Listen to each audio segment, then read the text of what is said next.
امام کیسے انتخاب کرے، کس کو انتخاب کرے؟ کوئی تو کوالٹی ہونی چاہیے نا میرے اندر کہ مجھے میرا انتخاب کیا جائے۔ ایسے تو خواہ آپ سے محلے والے بھی کام نہیں کراتے، گھر والے بھی بولتے کسی کام کا نہیں، اس کو کیا کام کرائے؟ کوئی آدمی کے اندر کوالٹی ہو تو کوئی کام کرائے۔ امام میرا انتخاب کیسے کرے؟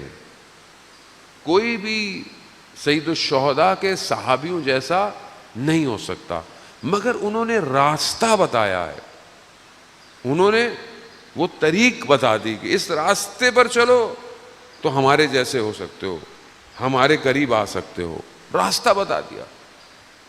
اور اس میں ساری چیزیں واضح تھیں کہ دنیا ترک کرنی۔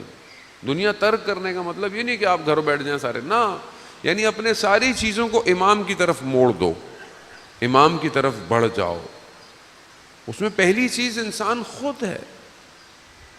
عزیزان محترم، پروپیگنڈے کا دور ہے، میڈیا کا دور ہے، سازشوں کا دور ہے، وہ آپ کے سامنے ہے۔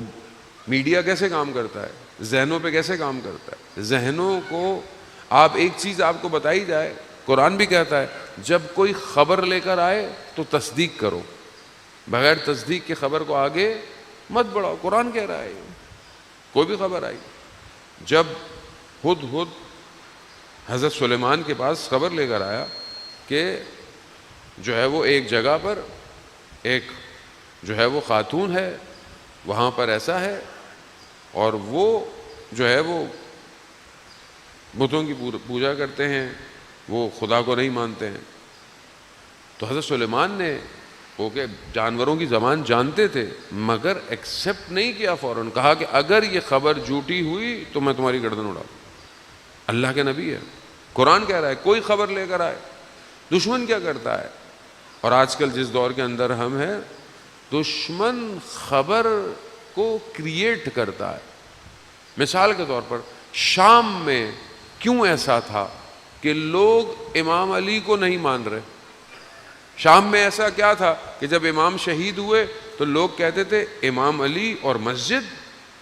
ایسا کیا تھا؟ کیا چیز تھی؟ خوب ایک خبر مختلف طریقے سے ریپیٹ کی جائے، انسان شک میں آ جاتا ہے، تردید کر دیتا ہے۔ ایسے لوگ تھے کہ جب ایک شخص تھا، اس کو بلایا اور خلیفہ شام نے اسے بولا کہ بھائی ایسا ایسا ہو گیا ہے، تیسرے خلیفہ کا جو قتل ہو گیا ہے اس کے اندر وہ جو آپ جانتے ہیں کہ کس طریقے سے۔ تو اس نے بولا کہ نہیں، میرے پاس کوئی دلائل نہیں ہے، میں امام علی کے خلاف نہیں ہو سکتا، نہیں اٹھ سکتا۔ سسٹم کیا کیا کہ جس راستے سے واپس جا رہا تھا 50 لوگوں کو خریدا کہ ایک ہی خبر کو مختلف طریقے سے اس سے بات کرو۔ اب ایک شخص ملا، آپ بزرگوار ہیں، آپ بڑی شخصیت ہیں، آپ جانتے ہیں۔ اس نے بولا اچھا، اس نے بولا آپ کے سامنے دیکھیں کیا ہو گیا ہے، کیا کرنا چاہیے؟ ایک، دوسرا، تیسرا، چوتھا، پانچواں۔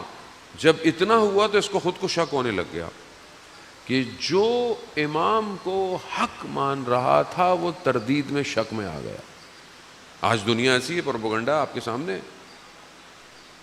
70 سال سے اسرائیل فلسطینیوں کو کاٹ رہا ہے، 70 سال سے، لیکن میڈیا خاموش، میڈیا سارا کنٹرول میں، کوئی کچھ نہیں کر رہا، پروپیگنڈا ہے، کسی کو پتہ ہی نہیں ہے۔ لیکن یہ جو ابھی واقعہ ہوا 2 سال پہلے کہ جو طوفان الاقصی ہوا اور حماس نے جو کام کیا، اس کے بعد سے کچھ بڑے بڑے میڈیا تھے جنہوں نے بولا کہ اب ہم سینسر نہیں کریں گے، اور انہوں نے خبروں کو دکھایا، جس کی وجہ سے آج آپ دیکھیں پوری دنیا کے اندر سب سے زیادہ پروٹیسٹ فلسطین کے لیے۔ ابھی حالیہ چند دن پہلے خود صلوات بھیج دے محمد والے اللہ صلی اللہ محمد، ابھی چند دن پہلے انگلستان میں، لندن میں کانسرٹ ہے، میوزک ہے، سنگر ہے، مگر انسان ہے۔ اس نے کہا کہ ہم فلسطین کے کاز پر خاموش نہیں بیٹھ سکتے، ہم اس جینوسائیڈ پر صبر، ظلم کو برداشت نہیں کر سکتے۔ اتنی عوام اس کے سامنے کھڑی ہوئی ہے، کوئی تعلق نہیں ہے، وہ دیندار نہیں ہے، کسی مذہب کا نہیں ہے، مگر انسانیت بیدار ہو چکی ہے. اس نے اتنا کہا کہ اس کو بھائی پکڑ لیا انہوں نے، پولیس نے، بھائی یہ کیا کر رہا ہے، یہ کیا کر رہا ہے، اتنے لوگوں کو بیدار کر رہا ہے یہ. دوسرے دن انتظامیہ نے آ کے، ویڈیو موجود ہے، یوٹیوب پہ جائیں آپ، ویڈیو موجود ہے، دوسرے نے آ کے بول دیا کہ مجھے پتا ہے کہ ہمارے ساتھ کیا ہونے والا ہے، لیکن ہم تاریخ میں یہ لکھوانا چاہتے ہیں کہ ہم حق کے ساتھ تھے، حق کے ساتھ. اب میڈیا ہم کیا کردار ادا کر رہے ہیں؟ ہم اس پروپگنڈے کا کیا کردار؟ ہمیشہ سے پروپگنڈا رہا، ہمیشہ سے رہا. آپ دیکھیں مہاراجوں کے خلاف رہا. دشمن جانتا تھا سسٹم کون سا مضبوط ہے، دشمن کو پتا تھا کہ کون ہے جو اسلام کا پرچم ہمیشہ اٹھائے گا. تو کیا کیا، باہر سے بھی اٹیک کرو، اندر سے بھی اٹیک کرو، ساری طرف سے پابندی لگا دو، ہر چیز کاٹ دو، تفرقہ ایجاد کر دو. عرب کے لوگوں کو سب کو بولا کہ خوب یہ جو انقلاب ہے یہ دشمن ہے تم لوگوں کا، سب کے کان بڑھ دیے، بار بار تکرار تکرار تکرار تکرار تکرار. خوب دیکھے جب انسان کو دنیا چاہیے ہوتی ہے تو اس کو اس طرح کا خوف ہوتا ہے. یہاں تک کہ سب کو بتا دیا کہ یہ امام مہدی کا انتظار کر رہے ہیں، وہ آئیں گے تو سب ختم ہو جائے گا. جبکہ امام آئیں گے تو کیا نجات دیں گے انسانیت کو، لیکن سب کو یہ کر دیا آج ہمارے اپنے دنیا میں. اور پھر ہمارے اپنے لوگوں کے اندر پروپیگنڈا کیا، علماء کے خلاف، مجتہدین کے خلاف، شاعر بنا دیے، کلام لکھ دیے. ممبر پہ لوگ بھی آ گئے کہ جو ہمارے علماء و مجتہدین کے آپ کے سامنے ہے، کوئی بچوں والی بات نہیں ہے. ابھی اب تو سب آپ کو پتہ ہے اتنے عرصے سے کیا ہوتا رہا. جب کوئی ہمارے جیسے طالب علم آ کے کوئی بات کہتا تھا تو لوگوں کو بری لگ جاتی تھی. مگر اگر ابھی بھی آپ کو لگتا ہے کہ یہ حق نہیں ہے تو پھر کہاں ہے حق؟ پھر کون ہے حق؟ پھر کب آئے گا حق؟ کسی کو تو حق سمجھنا چاہیے. تو اگر اس مکتب، جیسے بہت سے لوگ کہتے ہیں نہیں مجلس ہے، آزاداری ہے، اس میں مطلب حسینیت تو بس رونے کا نام ہے. عزیزان محترم، امام حسینیت صرف رونے کا نام نہیں ہے.